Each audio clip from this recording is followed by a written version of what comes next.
Good evening. It is Heather with Murray's Home for Wayward Chickens.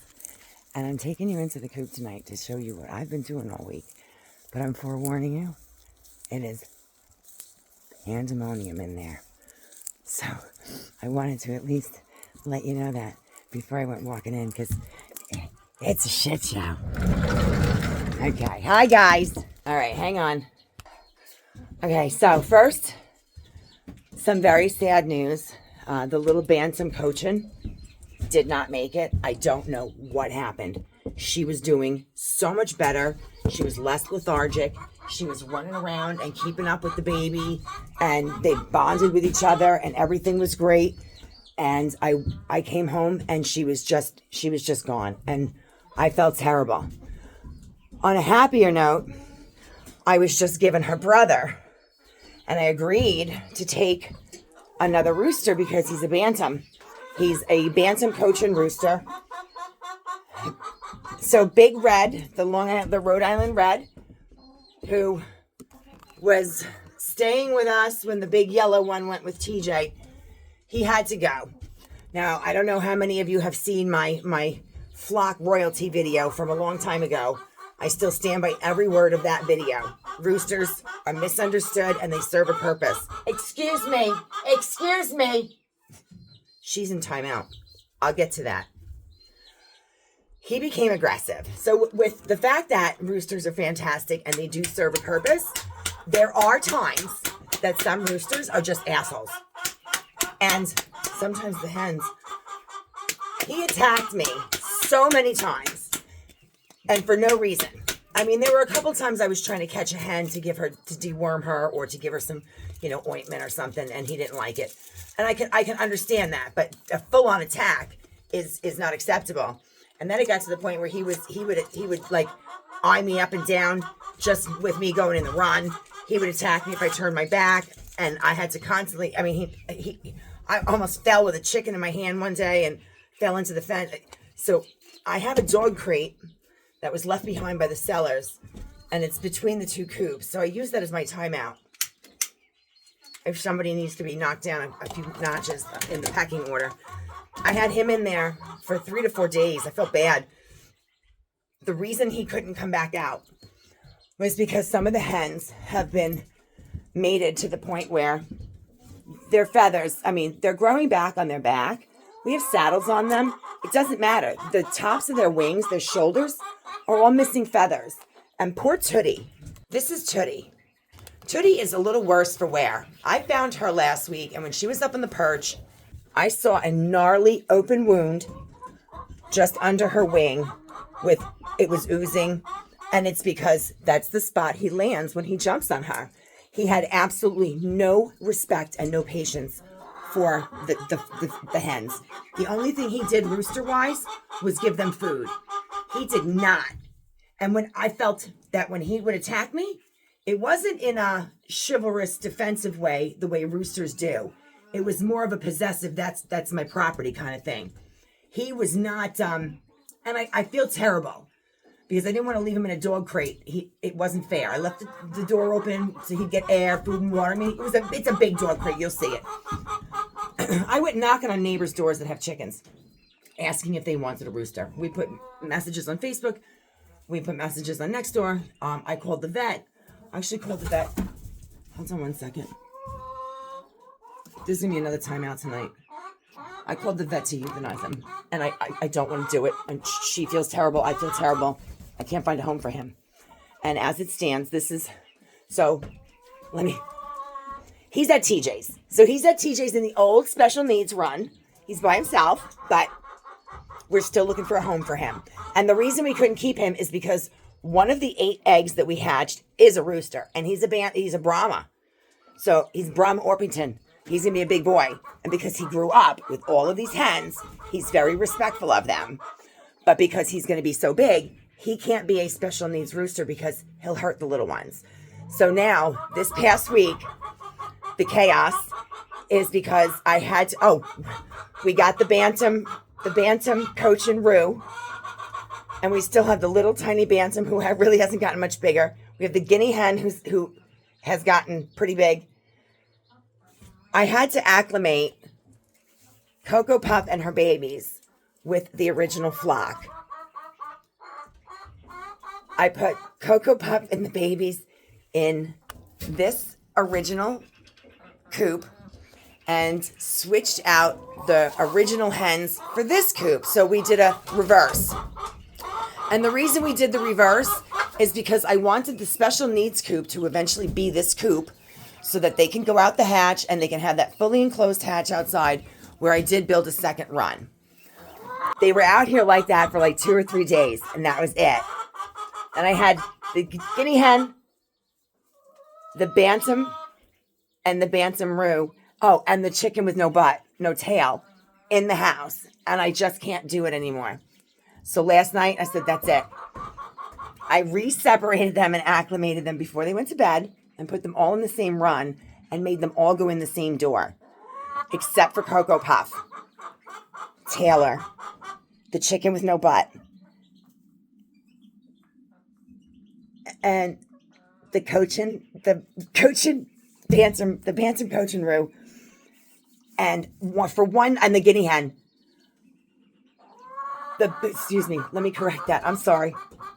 The bantam cochin roux and the little itty bitty bantam, I left them in the house in the bin with the chips because they're so tiny. I wanted them to bond because the guinea hen has bonded with the one with no tail, although they still hang out with the baby. And that's a different story. So last night or this morning, I combined them all. So now this is the new run, the new coop that I built with the original bigger run outside. And we now have 2, 4, 5, 6, 7, 8, 9, 10, 11, 12. We have 13. Is it 13? 4, 5, 6, 7, 8, 9, 10, 11, 12, 13, 14, 15. But because this one, who is the sister to that one who just jumped up, she's in timeout. She was in timeout last night. I gave her a perch because she is picking on Cocoa Puff's babies. These are all Cocoa Puff's babies. The 8 that we hatched. These 2 are Shadow's babies. That is the Brahma Orpington rooster. And then we have Comets, Foghorn Leghorns, and I don't even know what else is in here. And Rhode Island Red. So those 3, 6, that's 7. Hold on, that's 7 of Cocoa Puff's babies. 1, 2, 3, 4, 5, 6, 7. Oh, 8. Somebody made it to the top of the rung. And then these are the original. There's Raven. There's Mopsy. There's the brown one that goes, the sister of the one in timeout. I know this is all very confusing. If you're confused, I can tell you that so am I. She got a timeout last night. I separated her from the flock just while these guys got acclimated for the first time so that she would give them some space because she was literally chasing them down. And I have threatened her sister tonight that if she doesn't stop, she's going to get a timeout in the barn. I'm not going to put the 2 of them in the crate because they'll fight. Now, in fact, I'm a little upset because this new one that has no tail. Hey! Who's doing it? You'll go in the doghouse. I put more perches in there tonight. So they're not supposed to be fighting over perches. I put 2 huge branches in there tonight. And they're all screwed in and secure. So there's room for everybody. And I'm going to build you nesting boxes. This is the special needs coop. So today, or last night, I put, let me show you. By the way, it's such a crazy video. The bantam cochin roux, he chose me. He's like Shadow. He follows me everywhere. He cries. He's on my shoulder. He wants me to hold him. I love him. Let me get him. Oh, he's trying to nestle under them. Hold him. Guys, where's my baby? Come here, my baby. Yeah, that's my baby. Oh, yes. Yes. Aw. He is the sweetest. Lets me pick him up. He follows me. He stays under my neck. And if I'm not with him, sometimes he'll run for me for a couple seconds because he's keeping up with his friends. But then he turns around and he's like, I'm just kidding, Mom. Look at him. Okay. He's got the most beautiful coloring. Isn't he cute? Isn't he so cute? Let's see your feathers. Can you show us your colorful feathers? He's got like orange on his feathers. He is so sweet. He just sits under my neck. Hi. You want to go back to bed? And the best thing is he is still bonded with the chick. Oh, no. He's trying to get out. He wants to follow me. No, you stay in. He is still bonded with the little baby bantam from Tractor Supply, the guinea hen. He sleeps with them and nestles with them. But when I'm outside and he sees me, he comes running. So I love that he doesn't forget me, but I love that he's also part of a flock. So that is the special needs flock now. They are complete and it is done. The acclimation is still in process, but it's for the most part, I'm not separating them again. They have flipped around a few times. So I want to show you if they're going to stay in place. We have Taylor, who's sometimes naughty. There's the chicken with no butt. There's the guinea hen. There's the little Tractor Supply bantam. And this is our bantam coach and Roo. So I closed the door for tonight. And I have to put nesting boxes in the other one. This is now the official. This is the new official Sardine Hyatt special needs run. Special needs coop. So at some point when I can breathe, I will make a sign. I've been saying that for a long time. And this coop has an electronic door. So I'm going to go outside and show it to you because I haven't ever seen one in operation before. And I know that people were concerned about their chickens getting caught in the door. There is a small chance that if you have someone who doesn't want to go in at night when they're supposed to, one of them could get stuck outside because it's happened. We had a couple that when the brown rooster was here, they didn't. That's the other thing. When the brown rooster was here, they didn't want to go in. They didn't want to go in at night and they didn't want to come out in the morning. And that says everything to me. If they're avoiding their rooster, he didn't give them a break. He didn't give them a break and he didn't care. And in the week that he's been separated from the flock, they're all growing feathers back. So I know it's getting a little dark, but hold on, it'll light up in a second. This is the electronic door. I'm going to hold the button, it'll open, you'll get some light. You'll see how slow it opens. You hold it for 3 seconds, and when it starts going, you let go. So there's virtually no chance this is going to hurt a chicken. If your chicken gets stuck in this door, your chicken's slow. Very slow, because this door is safety. This is how slow it opens. And there's no speed adjustment that I'm aware of.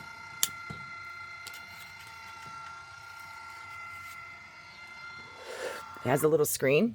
I don't know what that says. Oh. Where'd it go? Oh. And then to close it, you hold the button for 3 seconds. And once it starts, you just let go. And it continues to close.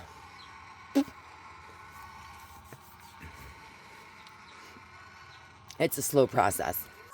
So you can set your automatic chicken door for sunrise, dawn and dusk, or you can set it for specific times. It's dark. Turn this way. You can set it for specific times. I believe right now it's on dawn to dusk. TJ set it up for me. It is so fantastic that he wants to get one and I'm gonna get another one. It's from Mana. I got it from Chewy. I'm part of Chewy's promotional group. I don't know how they chose me, but I get an email randomly to try free products. The last 3 I haven't been able to try because as fast as I get the email, when I get there, they're gone. I got that chicken door for free. All I have to do is write a review on the Chewy website. I've gotten cat food. I don't know how I got part of this program, but I love it. Which reminds me, there is a video coming, and I'm warning you. It's a product review video, and it's not for the faint of heart, and I probably wouldn't let the children watch it because I lost my patience, and I was given a product, a free product. It's the first time I was ever offered a free product from a company that saw the chicken website and liked it, and they sent me some product, and I had to do a review.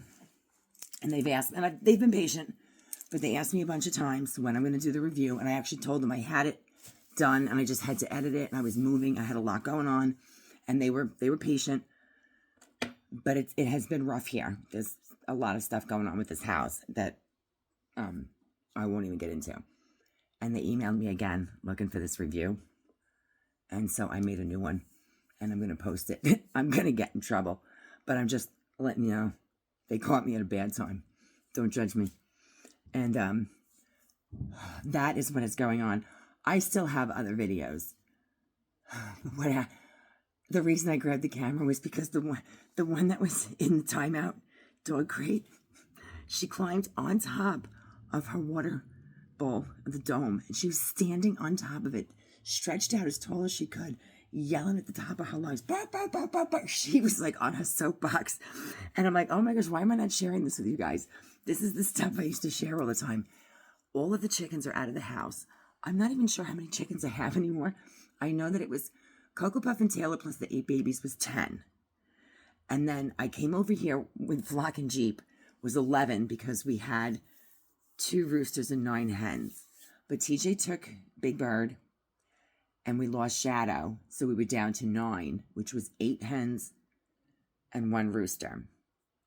But now TJ took, by the way, the Rhode Island Red, somebody suggested we call, because of what he did to the hens.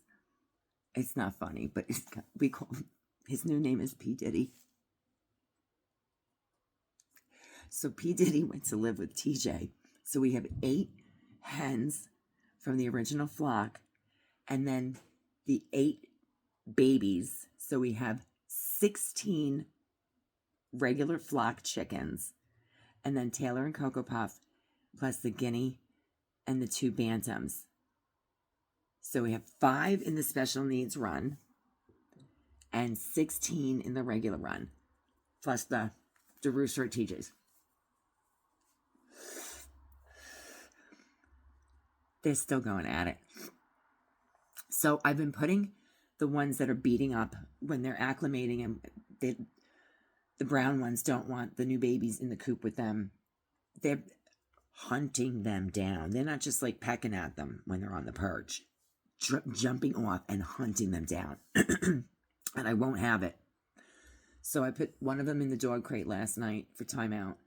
And if I'm going to put the second one in timeout because she picks on them, I'm not going to put her in the dog crate, because even though those 2 hens are bonded and they're the same breed, they pick on each other sometimes. And if I put them in the dog crate, they'd probably fight all night. So if I have to separate the other brown and white one, she's just going to be loose in the barn for the night.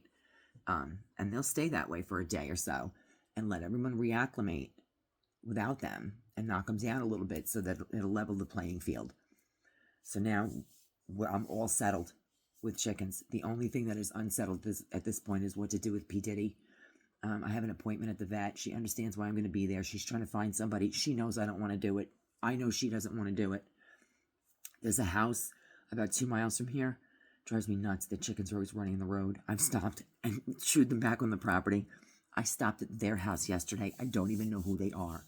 I got out. The dogs came running. I'm standing there. And she came looking at me. And I'm like, do you need a rooster? And she was like, no, thanks. So I'm trying. I asked my neighbor. He can't be with this flock. And that's not to say he can't be with another flock or bachelors. I think his issue was that he was raised with Big Bird. And when the 2 of them were raised together, they got along. But when it came to mating and being the head of the flock, Big Bird made sure that he knew he was priority. And P. Diddy knew his place as the lesser rooster. When Big Bird was removed and went to live with TJ because they were fighting with each other, I don't think he knew how. He wasn't raised or he didn't grow into learning to be this rooster. He took his lumps, and he was second in command. Well, all of a sudden, he was big man on campus, and he let it go to his head, and he was an asshole. And I can't have that. I mean, some of those chickens were in bad shape, and we're taking care of them. We just could not keep up with what he was doing, so it needed to end. So that's what's been going on. If you can even follow this video, it's been pandemonium. So for Tootie, I've been treating her with Blue Coat, spraying it with Blue Coat, and giving her big gobs of triple antibiotic ointment on it. And it's been healing very quickly. She has another issue going on out there that I have not been able to witness yet. Someone's picking on her because underneath her neck, when she's perched, she keeps her head like this. And I saw the other night that there were 2 hens that were on the perch above her, And for absolutely no reason. It was Raven, and I think one of the brown and white ones. She's on the perch below. They reached down and pecked the back of her neck for no reason, and that really ticked me off. I don't know how often it's happening, but when I went to put the ointment on her, I noticed that she has a ring of feathers that are just starting to grow in on the back of her neck. She's missing all the feathers on the back of her neck. Someone is picking on her, and I haven't been able to catch it. But I don't know why she doesn't change her position on the perch, because she still perches right below them. And I put 2 huge extra perches in there tonight. I'm not sure. I may have to manually move her myself, but I'm concerned about that. Anyway, that's what we have going on. And stay tuned for that review video, because I might get in trouble. I'm sensing my gut tells me a cease and desist letter might be coming. Questions or comments, feel free to leave them. If you want to hit like and subscribe, we would love that. Have a great night. Oh, too bad it's not this house burning down.